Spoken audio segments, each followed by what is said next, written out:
This is Chris, the Dating Doc, with a Dating Doc Raw episode. If you don't know what I'm about, I have plenty of videos that go into tips and news and commentary on dating. Dating Doc Raw is a grittier, unedited, unfiltered, somewhat meaner side of me because I'm tapping into another side and just letting it out.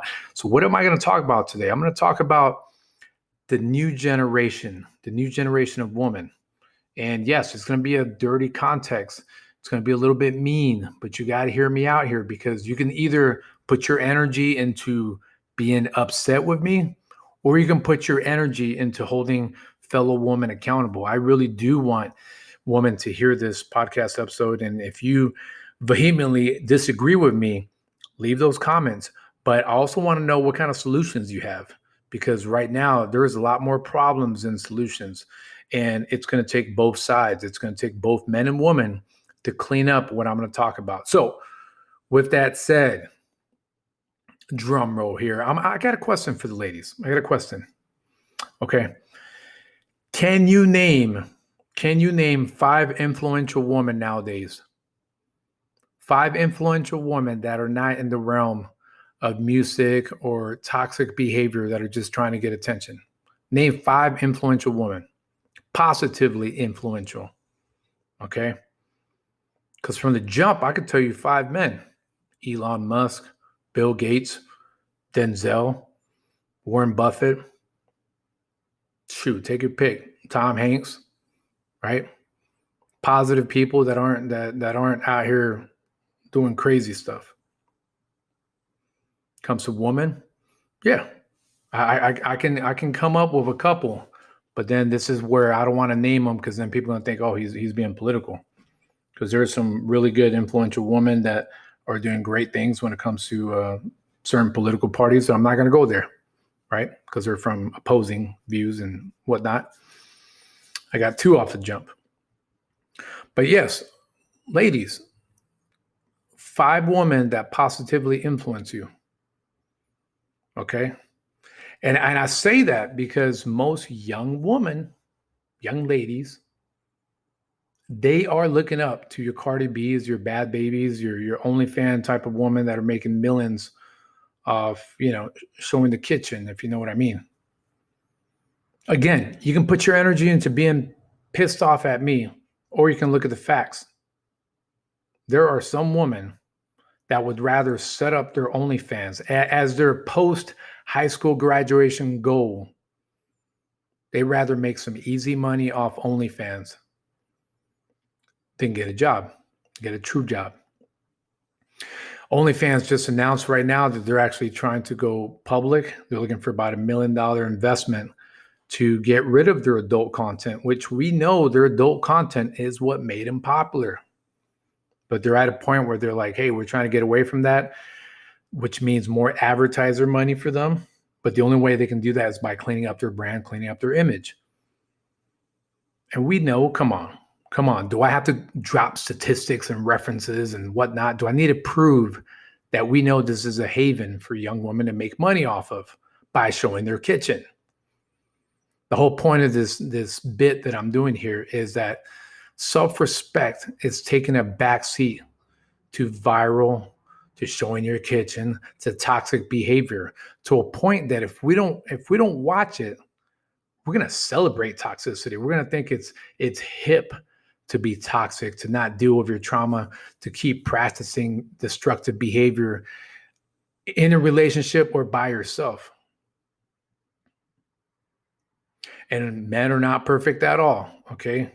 There's a lot of whiny babies that claim they're alpha or beta or whatever pill, that are whiny, that don't take self-accountability, that feel they're entitled to the right kind of woman, but they're not doing any of the work, whether it's physical, mental, financial, et cetera, et cetera.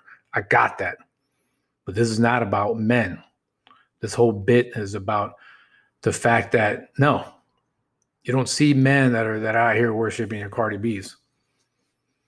Granted, there's some knuckleheads that they follow hip hop artists or other artists that tell them to, advocate for doing drugs or other things. Those are their heroes, which is ironic because that same artist is being paid to say all that.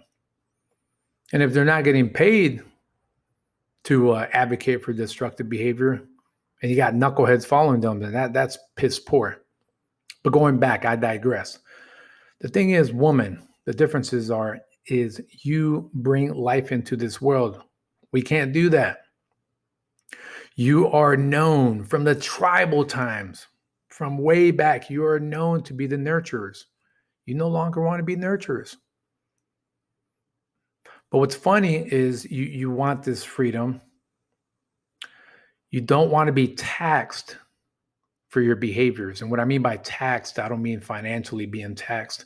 You don't want to be held accountable. You don't want to be held accountable if all of a sudden you're doing something that society does not deem fit. You say, I'm just doing me. But you can't name the feminist movement, right? You're putting your energy more on the fact that men are calling you out. But when women do it, you don't worry too much. You don't worry too much. This is the issue, is that we're getting into the Cardi B, bad baby type of generation. These young women are going to end up as single moms, perpetuating the cycle of dating men that are exciting but toxic, and not taking responsibility for the fact that actions have consequences. That's the difference, is you create life. And more than likely, when you create that life, you are accountable for that and the actions you've taken and the kind of men that you have allowed. And if you live in a culture of perpetual, I'm going to do me, there are consequences. If you are bored because you're on your TikTok so much, your Instagram, because you need social validation, and you're not getting it from a cornball who is financially secure, who actually is emotionally stable, who can give you the kind of life you want, even if he's an alpha, but maybe he's not as rough around the edge as the kind of guy that you're looking for. Okay, but you want that excitement. You want the thug. You want the Chad. You want the Tyrone. You can risk bringing a life into this world, and now you got to live with the fact that that child is wondering, where is dad at? Oh wait, mom continuously perpetuates this behavior where she's only with these type of men. And if you bring a son into this world, he may ironically start emulating that kind of behavior. You may be creating a D-bag. If you have a daughter in this world, two things can happen. Either she can model the same type of behavior as mom, or she can rebel against it, seeing the damage. Once rational thinking has matured into her teenage years and beyond, she may be like, man, what the heck? Why is mom so destructive? I don't want to be like her. Again, you can be mad at me, or you can look at your life legacy that you leave behind. What do you want to do? What do you want to do? Do you want to continue being the one that asks or puts Cash App or your Venmo on your dating profile to see if someone donates? Is that what you want to lead with? Because deep down, you know you don't have any self-worth, so you might as well try to get some money out of it. No high-value woman is going to put her Venmo or Cash App on her dating profile. Again, keep in mind, I actually care about you. You can be mad all you want. I want you to do better. I want you to do better. I want you to look through the lens of, why is he talking? Why is he saying all this? Because in the end, I'm trying to improve dating. Dating is not going to improve when you have a whole bunch of women who have in some ways become clone of themselves. The only thing that has you different is the way you look. And heck, some of you are starting to look the same. Fedora hat wearing, getting cosmetic surgery, Botox, all this stuff. But you're very basic, and I'm going to do me. I'm tired of games, no FWB, looking for real men only. Yet you do the opposite. You're finding these cowards who excite you. Woman, I'm telling you right now, You either have to hold each other accountable and be like, you know what, this guy is right. I got it. It's a guy who said it. But you have to hold yourself accountable. If not, it's just going to be this perpetual cycle of creating babies, kids that grow up and see this behavior. And what's going to happen is the high value men are going to continuously go with younger women that they can cultivate, that they can grow with, before those young women are spoiled rotten. And I don't mean spoiled rotten from money. I'm talking spoiled like spoiled milk, have been spoiled from their trauma and their consequences, that they're no longer valued.